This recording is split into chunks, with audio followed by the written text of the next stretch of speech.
নমস্কার, আমি doctor Tapati Das, homeopathy চিকিৎসক এবং সাইকোলজিক্যাল কাউন্সিলর। আজকে আমি যেটা আপনাদের বলবো যে অনেকেই আপনারা প্রশ্ন করেন যে লিভার ভালো রাখার জন্যে আপনি কোন ফল খাবেন? কি ফল খেতে পারবেন? এটা অনেকেই জিজ্ঞাসা করে থাকেন। তো প্রথমেই বলি যে আপনার লিভার ভালো রাখার জন্য যে ফল খাবেন তার মধ্যে প্রথমেই বলবো লেবু। লেবু হচ্ছে লেবুতে প্রচুর পরিমাণে ভিটামিন সি থাকে, যার ফলে লিভার পরিষ্কার রাখে আর অ্যান্টিঅক্সিডেন্টের যোগান দেয়। ২ নম্বর হচ্ছে আপেল। আপেলে থাকে পেকটিন, যা আমাদের পৌষ্টিতন্ত্রে থেকে বিষাক্ত পদার্থগুলোকে সরিয়ে দেয় এবং লিভারকে ভীষণ ভালো রাখে। ৩ নম্বর বলবো আঙুর।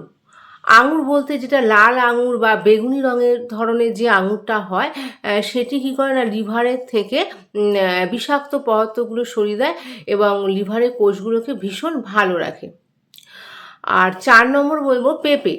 পেঁপে ভীষণ হজম ক্ষমতা বাড়ায়, অর্থাৎ হজম শক্তি প্রচুর, যার ফলে ফ্যাটি লিভারও যাদের আছে তাদের জন্য এই পেঁপে ভীষণ উপকারী। আর ৫ নম্বর হচ্ছে বাতাবি লেবু। বাতাবি লেবুতে যা অ্যান্টিঅক্সিডেন্ট, সেটা আমাদের প্রাকৃতিকভাবে লিভারকে ভীষণ ভালো রাখে। সবাই খুব ভালো থাকবেন, সুস্থ থাকবেন। ধন্যবাদ।